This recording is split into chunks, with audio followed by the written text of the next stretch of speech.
fännide seltskond on kõik püsti, näod on ootusärevad, nalja täis, suud on kõrvuni. Meistritiitel ei ole kaugel ja kui see 3-0-ga Kehra peaks selle seeria võtma, siis see oleks väga suur üllatus, väga suur üllatus. Kehra võit ühes või teises mängus ei oleks kindlasti otse suureks üllatuseks nimetamist väärt, aga seeria võit 3-0-ga Põlva vastu oleks juba küll. Rünnak, aega on minut jäänud nüüd. Pikk sööt keskel, Sereitšikas punale, punajoonele, Rikkenile väga ilus. Rikken tabab. Väga tähtis värav ja Rikken väga head mängu tegevus, nagu sai ka enne mainitud.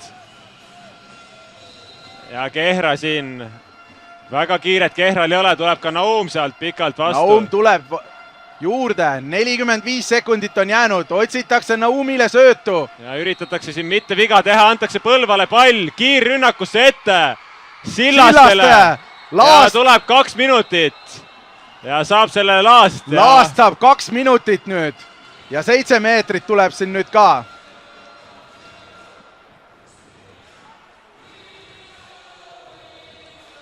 Ja läheb viskama arvatavasti Ardo Puna.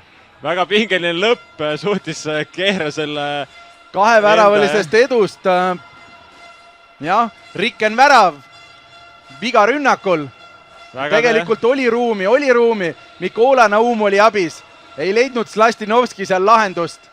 Ja kiirrünnakul Sillaste takistamisel teeb Laast. Veel ei tea, aga mulle tundub, et saatusliku vea. Puna. Väga tähtis 7 meetri karistusvise. Siin taas kord Skrõpak liiga ligidal. Skrõpak luurab ja seda põrkavad palli. 3 meetri kaugusel viskajast peab olema. Puna läheb peaaegu 8 meetrile. Ja viskab kindlalt ära värava, väga kindel värav ja on viik ja pole palju aega jäänud. Kehra on vähemuses, nüüd on püsti Põlva fännid, juba väheke rõõmsamate nägudega. Saab palli kätte seal, Puna suudab Põlva käes pall. Läheb kiiresti ette, saab Puna kätte ja viskab ära, ongi 1 punktiga, uskumatu. Kehra mängis maha 2 väravalise edu viimasel minutil. Milline lõpp.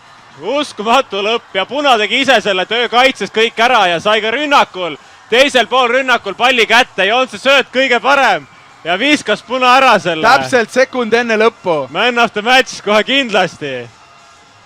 Ja väga pingel lõpp ja käsipallist ka peab olema pall enne väravas, kui kõlab sireen ja suutis täpselt visata palli väravasse ja Jüri Lepp ei usu seda situatsiooni, et pole veel tegelikult kaotust kätte talle jõudnud. Jüri Lepp jalutas kaamerast läbi, nägu oli laia naeru täis.